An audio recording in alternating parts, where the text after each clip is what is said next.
Welcome back to the channel, everybody. Today I'm just going to give you my initial post-game thoughts on the Iron Bowl, Auburn versus Alabama. Just the things that came through my mind and what I thought about as I viewed the game and kind of what I concluded with at the end.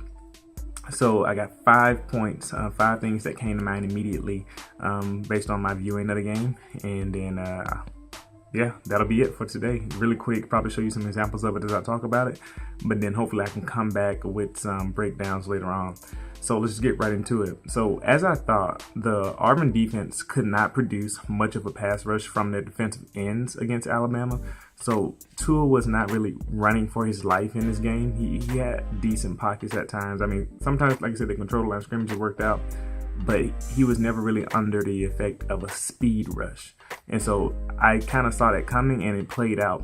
So with that said, Auburn did have a lot of success controlling the line of scrimmage, especially against the run game. So Bama was not able to break off those big games, those chunk plays repeatedly like we kind of been doing against some other teams. They were a stout front all day. So that'll actually be something to watch out for, with Alabama next week against Georgia. How good Georgia's front is at kind of replicating or duplicating this production that the Auburn front did today against the Alabama run game. Now, also, as I said, the Auburn cornerbacks were solid, but they could not shut down the Alabama receivers.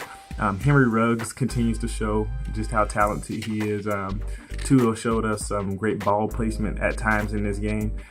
There were a couple of those that he really was off on too, but for the most part, he was really solid in this game as well. I think he was 25 of 32 for 324 yards and 5 passing touchdowns. That's just an impressive day for your quarterback.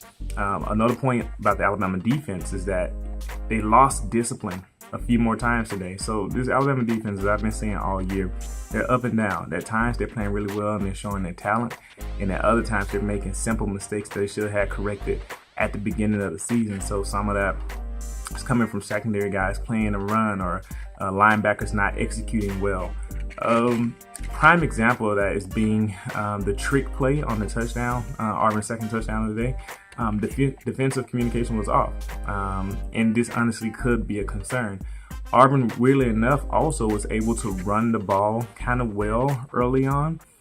They double teamed and basically had 2 people on Quentin Williams all game long. Like, they made sure that they never let him do something by himself.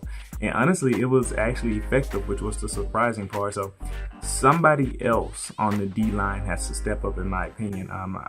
Isaiah Buggs, Raekwon Davis, somebody has to start being consistent and make some plays. And last point I'll mention that this game got very, very chippy. Players were like kind of fussing with each other, pushing each other, jawing at each other all game, which is to be expected. It happens every Iron Bowl, but this time around, it seemed like, I don't know, man, they were just a little rough. I would say play nicer next time. You can respect each other when you play football. You gotta disrespect each other. Also, it was somewhat poorly officiated. There was a lot of penalties in this game. Some not called, some were called, and it was just weird all the way around. But either way, it ended up being more of a runaway victory for Alabama toward the end as they kind of got going on offense. They've started slow for the past month. So that's a trend they don't want to continue going into the playoffs. With that said, with all these points, do you agree? Did you see these same things? If not, what were your main takeaways from this game? I would love to hear about them and talk about them. And then hopefully, like I said earlier, I'll get some breakdowns of some individual plays in the upcoming week before the Georgia game on next Saturday. So thanks for listening. I'll see you on the next video.